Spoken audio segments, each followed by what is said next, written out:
J'étais en train de bouffer comme un goret, pour ceux qui ont encore le budget, et j'écoutais un petit peu le discours de nos amis de gauche.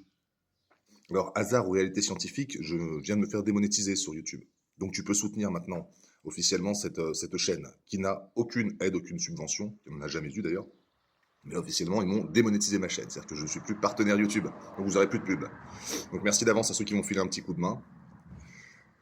Enfin bref, le plus important n'est pas là, le plus important c'est le discours aujourd'hui bien pensant de la gauche qui nous explique que si on vote Bardella, alors moi je ne suis pas fan de Bardella, attention j'ai pas ses posters, les POI et tout le bordel, les badges. Par contre ce que je me pose comme question c'est, vous vous rendez compte que la stratégie de ce parti politique c'est d'attaquer les personnes qui vont voter, en leur disant par exemple, comme l'a dit Manon Aubry avec sa tête à peu près, là, un peu triste, si vous votez, non, les riches et les racistes vont aller voter dimanche.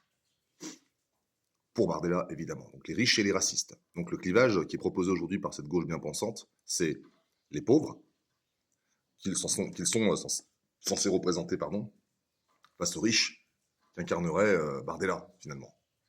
Donc, des gens pétés de thunes qui gagnent je ne sais pas combien par mois en tant que ministre, député, machin, de gauche comme de droite, ont décidé de représenter le camp des pauvres.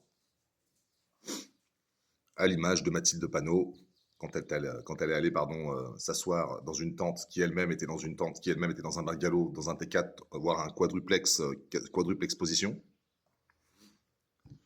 Ces gens-là nous expliquent qu'aujourd'hui, si on vote Bardella, on est soit riche, soit raciste. Je vous jure, rien que pour le principe. Allez, bonne journée.